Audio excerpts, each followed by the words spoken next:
Salut les riders, on se retrouve pour une seconde vidéo un peu différente. Je voudrais partager avec vous une de mes autres passions. Il s'agit de l'impression 3D, mais pas de n'importe quoi, d'un wakeboard en taille réduite. Alors si vous n'avez pas encore vu ma première vidéo, je vous invite à aller la voir en cliquant sur le petit lien ici. C'est dans cette vidéo que je vous montre comment fabriquer un petit module pour s'entraîner au wakeboard à la maison.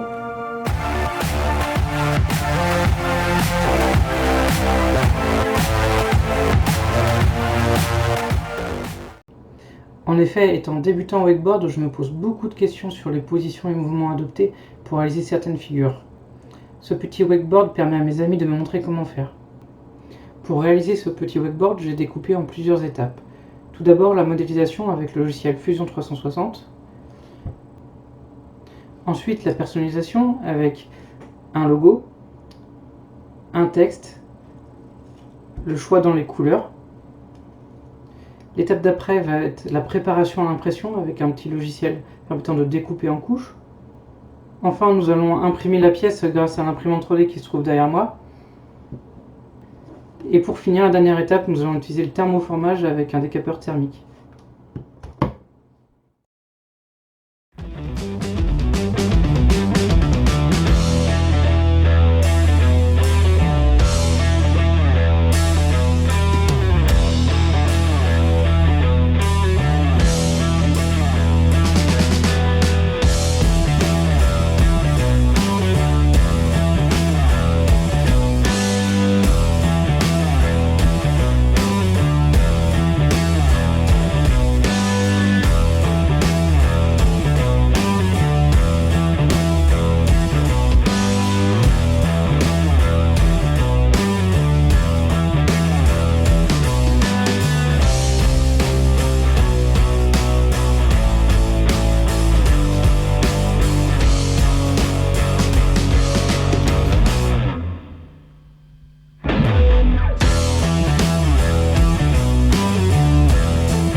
Alors Fusion 360, pour importer un logo, il a besoin d'une image au format vectoriel. Alors pour ça, on va transformer mon logo qui est aujourd'hui en PNG vers du SVG. Pour ça, j'utilise le site png2svg.com. Alors on va d'abord aller choisir son logo au format PNG par exemple. Déterminer le nombre de couleurs qu'on veut. Moi je mets le maximum. Et là, comment on va simplifier le logo. Le but c'est que le logo n'ait pas trop de détails pour pouvoir être bien imprimé.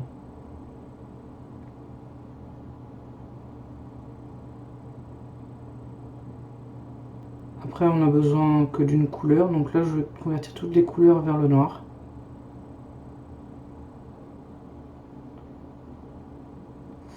Et maintenant on peut enregistrer son fichier SVG.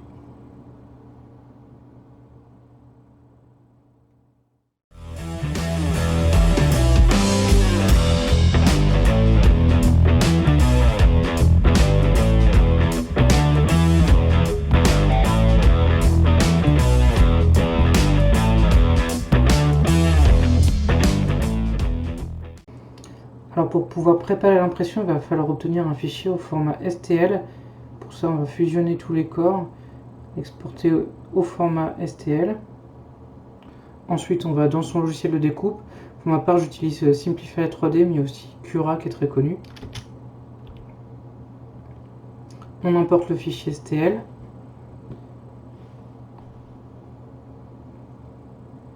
Donc là, il est bien importé. On voit que le logo est bien représenté, le texte aussi.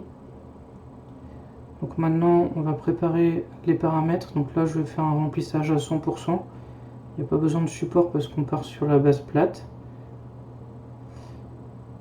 On lance le découpage. Donc là, le logiciel a préparé 118 couches. On peut aller voir les différentes couches d'impression. Ça donne un aperçu dans quel sens ça va imprimer. Donc tout en haut, on peut voir qu'il y a une durée d'impression estimée à 1h30. Ça utilise 9 mètres 456 de PLA. Ça fait un total de 28 grammes de plastique. Il estime à peu près 63 centimes de plastique. Donc à ça, il faut rajouter l'électricité et l'usure pour avoir un vrai coût d'impression. Et enfin, on sauvegarde ce fichier au format G-code qui va être reconnu par l'imprimante 3D.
Alors je voudrais remercier Yoran pour le réglage et la formation à l'utilisation de l'imprimante 3D, ainsi que Nicolas pour le montage et la formation à Fusion 360.